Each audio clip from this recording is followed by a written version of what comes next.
Welcome to Tech in the Right Direction, the podcast. This week, I'll be speaking with Rupal Parikh.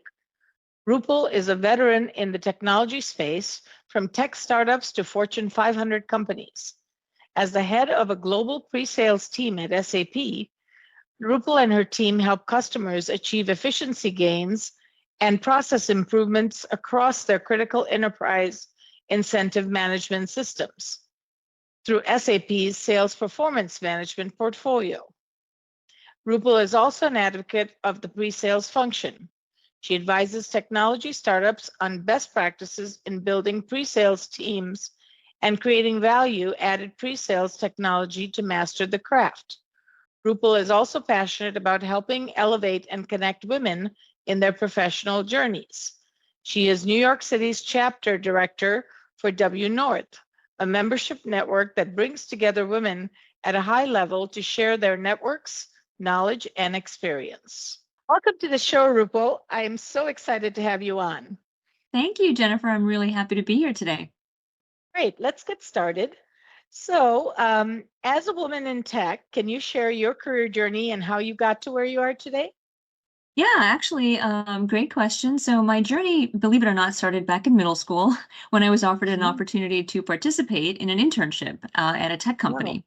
Yeah, really exciting. I was selected as part of a program to promote minorities and girls in technology. And the company was previously it was called Bell Communications Research, which was in short a research and development consortium established by the Bell regional holding companies back when they were separated from AT&T. So I was exposed to computers and programming and all these types of various research. And I participated in the internship for a few summers through middle school and high school. I learned all about programming and exposed to research that ultimately was part of the foundation to many telecommunications technologies that we rely on today. So when it came time to decide what to do in college, it seemed obvious I would probably just major in computer science. So that's what I did. And in fact, I graduated during a recession. Many of my engineering major colleagues couldn't get jobs, but I got one right away, I was fortunate. And my first job out of college was a software company in tech support. And that's where I got exposure to dabbling in application software and where I learned how to speak to customers, which became later on a very valuable skill later in my career. And so I honed that skill further down the line at various companies and from Oracle to Silicon Valley startups. And I learned lots of different application and database technologies. And then if you fast forward kind of to 2006, I joined a company where I went from individual contributor to kind of a senior VP role. And over the course of 12 years, I was there and we got acquired by my present employer. And that's where I've been. So this will be kind of year 6, still running a global team and still somewhat dabbling in application technology. Overall, really enjoying the journey. That's great. Wow, that's such an important skill to be able to speak to customers. And I'm so glad you realized that early on, because a lot of people in tech sometimes have challenges with that. Exactly right. That's so true. Yeah. So you do a lot of pre-sales work. Tell us more about why this is so important.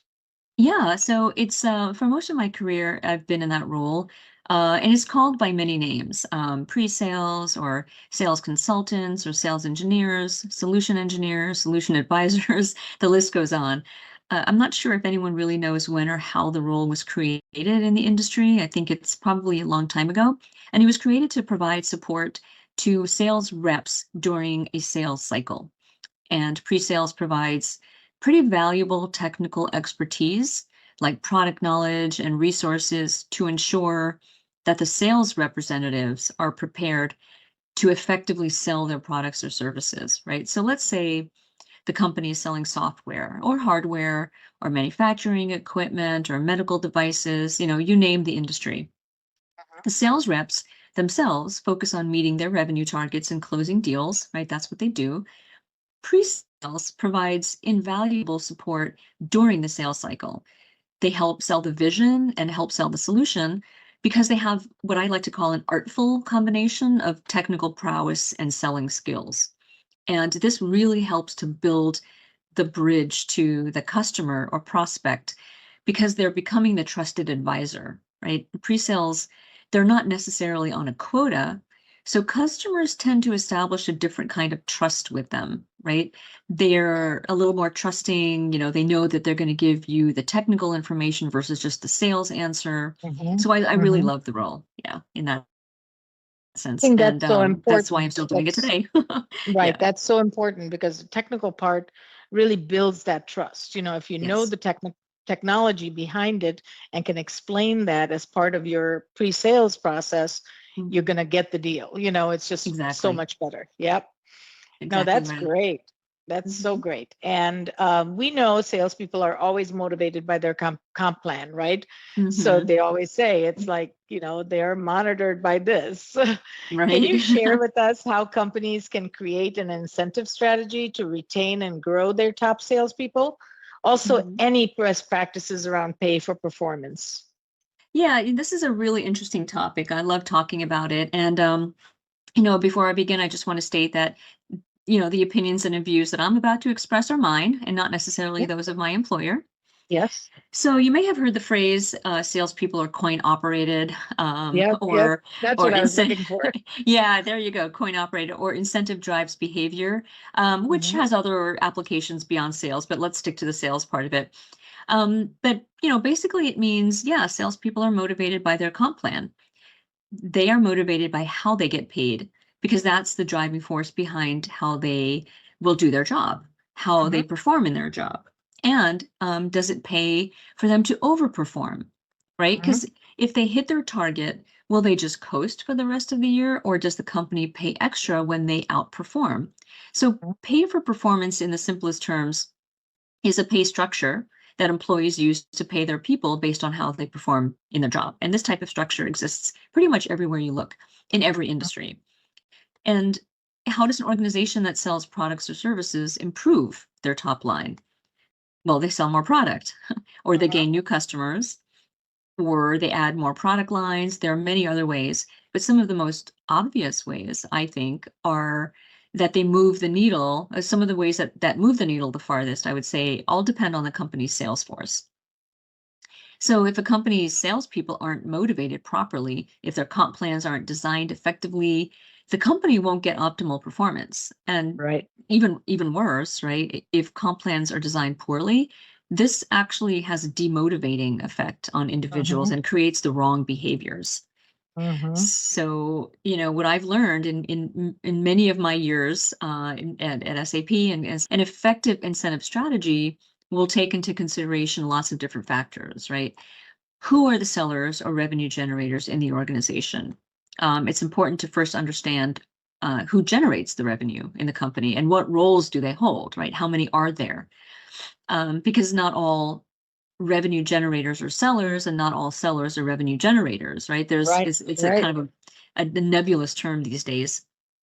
Um, and I think you also have to understand what are you selling. The company has to understand, well, what products or services are they promoting the most? Which ones do they want to promote the most? Mhm. Salespeople typically have territories. How are these territories being defined? How are they being assigned? How effectively is geography, skill set, and other attributes taken into consideration? What are the goals or targets? Are those defined from the top down, or is there any refinement from the bottom up? So there's lots of different things that companies take into consideration, but overall, regardless of the role, it's absolutely a motivating factor in terms of how salespeople perform. Really, the Right. question is, okay, well, how are they getting paid? That's Mhm. the first Right. question. Right. Mhm. Right. Very Yeah, important. yeah, indeed. And I think it's just human nature, right? It's Right. not even so much it's salespeople. It's just wherever people are paid and incentivized, that's where they lean to. Exactly, right? And Hmm. so the phrase incentive drives behavior really applies to lots of different areas. In fact, I joke with my kids about it. I'm like, well, hey, incentive drives behavior. If you're going to get a reward at the end of this, then it's going to drive your behavior up front. And Yes. it's so Yep. true. And you have to do it with kids too. I mean, I did it with my kids. I know my kids do it with their kids. It's just Exactly. a cycle that's part of life. No, Absolutely. that's Yeah, great. it's That's it's great. you're right, it's human nature. Yeah. Yeah. So tell me a little bit about what challenges you faced in your career and what have you done to overcome them? So this is a great question too, because I mean, they're all great questions. Getting pitted against your colleagues to create a competitive marketplace in order to identify a winner based on criteria that may or may not be relevant to the jobs, and when criteria favors one individual over another, that isn't a great motivating practice for any leader in any company. But Right. I was put in that situation, and it kind of created confusion for me, Mm-hmm. uncertainty for my team, and a lack of trust, in leadership at all levels, and the list kind of goes on. So, needless to say, I was the one who lost the kind of forced competition. So in that situation, I kind of just decided I'm going to do my job. Sure, I'm pitted against my colleague, but I'm just going to go and do my job, or the job that I was given at the time. And I may have made a different decision today, but in hindsight, Mm-hmm. that was actually the right move. So I just did the modified job I was given, and I did it with everything I had, partially to prove to my leaders that I can do it, but also to prove to myself. And I ended up sacrificing a lot in my personal life, but I performed really well at that job, and my leaders noticed, and I got promoted, and that gave me some really nice momentum and set me up for the next phase in my career. So That's I'm really not. great. It's very Yeah. difficult to do that in that situation. So I give you a lot of hmm credit for that. Yeah, thank you. And the answer is different for everyone. Somebody might ask, well, should I just do that? Should I put my head down and just pull forward? Mhm. And the answer isn't necessarily a clean yes or no. It really depends, right, on your circumstances. Mm-hmm. Yeah. Yep. So you overcame that very, hmm very well. And I'm sure what did it teach you? It taught me a couple of things. One, you always have to ask a question if you're not sure. Don't assume you know the answer. Just ask the question, and if you get the answer you're expecting, then Yep. what do you have to lose? If you get a Mm-hmm. different answer from what you're expecting, it could either force you to pivot even more, which Mm-hmm. eventually will be a life skill that you'll cherish. Or if you get the answer you were expecting, or I think it really depends on kind of your mindset at the time, right? And so it definitely taught me to keep an open mind, ask questions, and sometimes look at the bigger picture, because what's right there in front of you might not be the answer. It might be something bigger than that. And I know it's hard advice to give somebody when they're faced with a certain challenge right then and there, but play a little chess with the players that you're given, and and follow a successful chess move and see where it takes you. You might lose, Exactly. but sometimes you might win. But the losing part will give you some experience, right? To Learning, yes, take to yes. the Every yeah. every time we lose, we learn, hmm and we should use that as learning ability to take Right. us to that next step. And I love what Absolutely. you said about looking at the bigger picture. If you can put yourself into somebody else's shoes and look at it from their lens, it Right. makes a big difference, hmm because from your lens, it looks one way and it might not feel good, but if you have that open mind and look at from the leader's lens and from other people's lens, how does this look? I think you might get a whole new learning experience. Yeah. Yeah. And when I asked somebody what should I do in that situation, in my challenging past, and Mhm. the advice I got was exactly somebody looking at the bigger picture, and they told me, what if you just did what you're asked to do? Sometimes Mhm. it's like, oh, why should I Yeah. just do what I'm asked to do? I don't want to conform. But it's Mhm. not necessarily conforming. Sometimes you are actually taking your future into consideration, and you Right. are taking that next big step. So I'm so glad um, you said that because yeah. sometimes people don't realize that. They think, oh, I'm just giving in and I'm like a rubber band or Mhm. just a pillow that just conforms. But no, Right. you learn from it and it's Yeah. good. It's good to have that skill. Right. Great. Well, 100%. that's great. Yep. So, this podcast is focused around bridging the culture, pay, and employment gap for women in tech. What are you seeing in the industry today from your lens? Yeah, absolutely. I mean, I think there are pockets where we are making progress, but Mhm. collectively, I think we still have a way to go. I agree. Agree. I mean, I'm pleased to see more women in tech roles, such as data scientists or fintech or software developers. I'd love to see more women in AI and information security.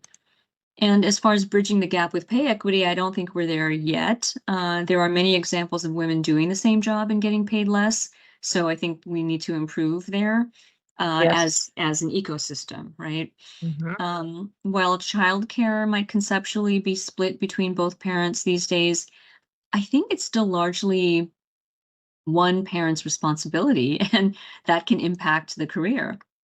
And Mhm. usually it's the woman's responsibility and Yep. it could impact her career. Mhm. And it's still the woman that tends to make the bigger sacrifice. And I'm sorry Mhm. for all the examples out there that where that's not true. I'm absolutely sure there are examples where that's not true, but there are lots of examples where that That are still is true. Yeah. true. Hmm. Absolutely. Yeah. And the Yeah, woman just takes on that responsibility always. We right. just do that. We're conditioned to do that. We're nurturing. We pull in more towards us than we need to, really. Yeah, and they still have to be present at work, and they still have Hmm. to be present in their families, and they still have to be Right. present in running the home. So Hmm. it's a challenge still. Certain demographics might be better than others, but it's a gap and it's a moving target that we have to try and chase. Yeah, I think, anything we can do to help that bridge that gap. I think there's still a gap and there's a lot for us to do. But Mhm. I've realized through the pandemic that just little things sometimes make a difference. I don't have to boil the Yes, entire ocean. I can do right. one little step, and this podcast is one of them, just to Absolutely. say, okay, by one person at a time, I'm going to make changes and influence. If I influence one woman a day with this podcast, now I've got the numbers, coming in.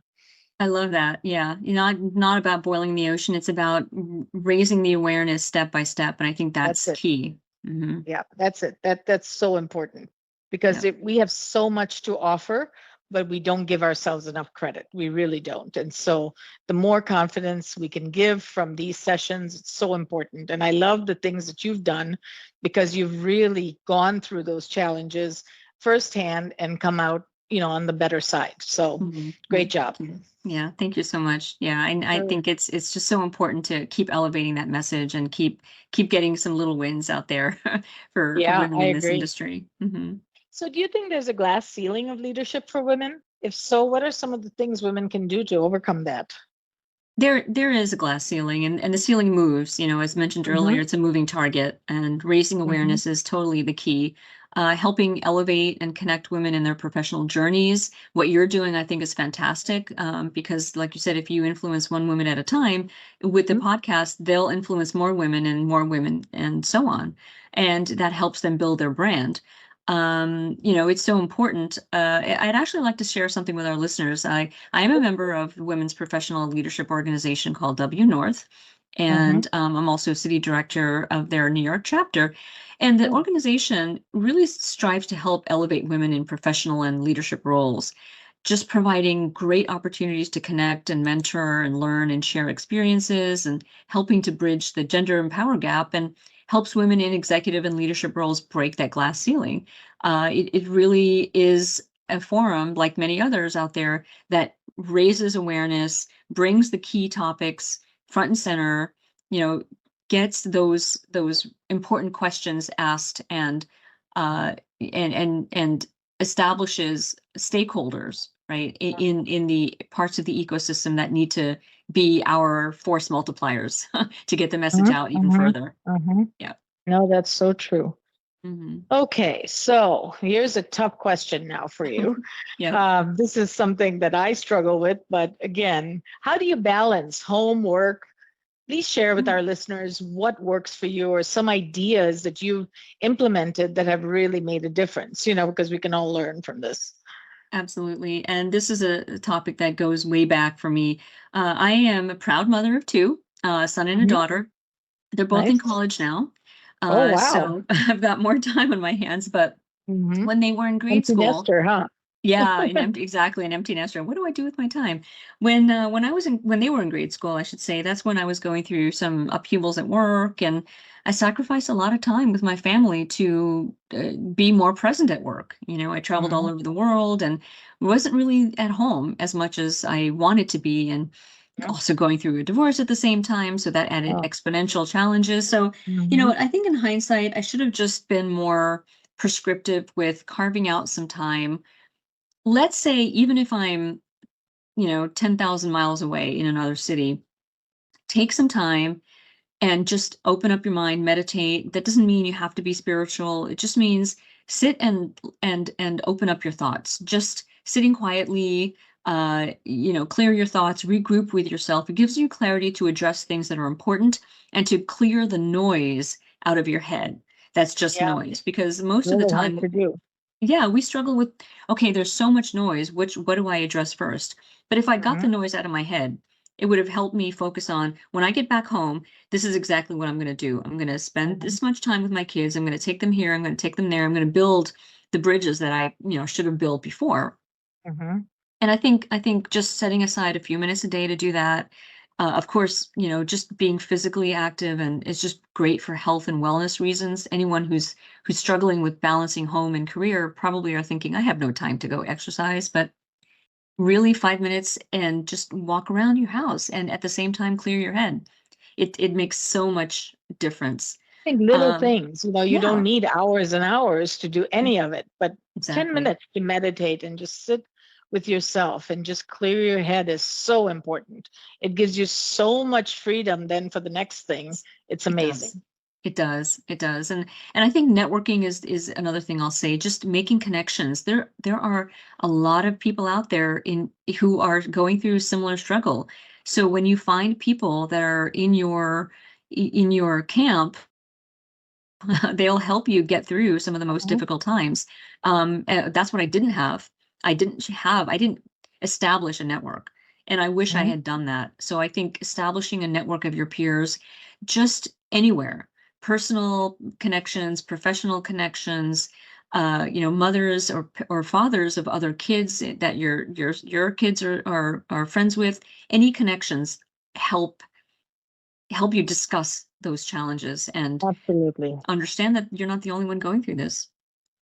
Yeah, I think that would be a great thing to, if I asked you to give advice to our listeners for, joining a tech and career, a career in tech, sorry. One of the big things there is to create a network for yourself. So that you have people who support you and they're champions for you, whether it's male or female, doesn't matter. And you need both. Right. You do need both. It's really, really important to build that network. Yeah, absolutely. You're absolutely right. People in my, generation may see others that are younger as, we're the ones who are supposed to give the advice, but keep your open mind. Keep a mind open, I would say. Keep an open mind with who can be in your network, and who can be a sounding board. A listener, and that's very important. Yeah. So great advice on balancing, because it's really hard, and things that you've learned are great lessons for others not to do, not to take time for themselves, even if it's 10 minutes a day, to focus on meditation, to focus on your network, to focus on the things that are important. If you write down your values and then you realize how they tie into everything you do, it makes a very big difference. I've learned that over the years in business, just to have the values for the business, and then everything you do has to tie to those, whether it's family, it's business, it's ethics, it's all of those things. Yeah. And don't suffer from imposter syndrome. I think a lot of people are doing that. You have more experience and more credentials than and don't discount them so easily. Sell yourself short. Exactly. Right. Absolutely. Very, very true. Okay, so now this next question is a selfish question, because I'm building my bucket list of places to go. And so where is your most favorite place that you've traveled to, and why? Oh, so many places. So many amazing places I've traveled to for work. Singapore, Sydney, Arizona, Vancouver, I I have love to that you say, throw Arizona in there. I yes. love that. One of my favorite places is Arizona, and I have to say Sedona especially. Oh, yeah, Love the culture and just the atmosphere. the Yeah. vibe, the atmosphere. Hmm. Singapore is fantastic. I've been there a few times for work. It's just like a city and a garden all in one, I want to clean do and that. vibrant. Yeah, love the culture and On the my food and the list. Yep. parks. Hmm. Absolutely. Have you been to Dubai? I have not. No, I'd love to Ah, go okay. there. That's another one on my list too. Hmm. Singapore and Dubai are big on my list because Yeah. I just want to feel that atmosphere, Yes. because I Yes. hear it's amazing. So It's amazing. It's a long flight, but yeah, it's worth it. It's worth it. yeah, I love that's where I have to Sydney. convince my husband to Yeah. fly because he does not like long flights. So Yeah. You'll so have to yep, find a way to break it up and visit multiple yep, places at once. yep. Have to do that. That's great. Yeah. So why is Arizona your favorite or Singapore your favorite? Why? What's the Yeah. reasons? Because I You know, believe, mhm, yeah. atmosphere is big and who you're with and what you do is Yeah. also a big part of why. So tell me what yours is. So I'll give you as an example, and I'll use both. I'll use Arizona and Singapore. They're so different in terms of just environment, right? Mm-hmm. Arizona, I love that Southwest kind of vibe. And it generates to me just this mystical positivity.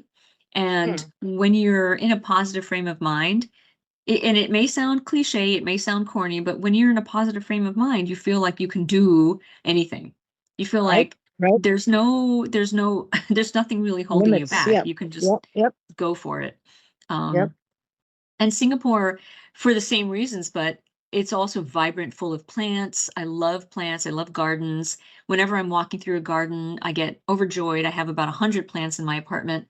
And Singapore is like a giant garden. And when I'm there, it's just, the air is so fresh and it makes you really feel very positive. So when you feel positive, you feel like you can do really good things. And especially when you're there traveling for work or personal reasons, it generates a positivity to kind of carry you through your day and your work that you're there for, or your personal issue that you're there, or personal reasons that you're there, not issue, but reasons that you're there for. So it just generates a lot of positivity. Um, Love that. and yeah, I just think it's well worth the long flight. Well, Rupal, this has been such a pleasure to talk to you and share your experiences with our listeners. Thank you, Thank you. It's been Jennifer. a pleasure and an honor to have you Yeah. on my show. So if you could share with our listeners how they can get a hold of you. Yeah, absolutely. I am active on LinkedIn. Reach Okay. out to Rupal Parikh on LinkedIn. I check it often. I'm also active on Instagram for a more personal connection. Rupal Parikh 26 is my handle. Or feel free to just shoot me an email, rparikh26@yahoo.com. And any and all of those ways, I would love to hear from your listeners. And Jennifer, thank you so much for having me. I was honored to be asked to participate and thoroughly enjoyed talking to you today. Thank you so much. You've been such a pleasure to have on the show. I know our listeners will enjoy listening to you every time. So Well, thank you. thank you. Thank you. It was a pleasure and an honor. Thank you, Rupal. Likewise, thank you. Thank you for listening to Tech in the Right Direction. Please take a minute to subscribe or follow so that you never miss an episode. Also, don't forget to like, share, and comment. Thank you. See you next week. From IT skill enhancements to end user adoption training, Directions Training is your resource to help optimize the effectiveness of your technology investments. Over 500,000 students have taken advantage of our wide selection of technology and business training solutions covering the most popular applications today, such as Microsoft 365, Azure, Windows 10, and more. As a podcast listener, we invite you to take advantage of an exclusive offer. Receive 30 days of free access to our Microsoft official curriculum on-demand courses for IT professionals or end users. Visit us at www.directionstraining.com/podcast to claim this offer today. Hurry, this offer is only available for a limited time. Success is a journey. Ask for directions.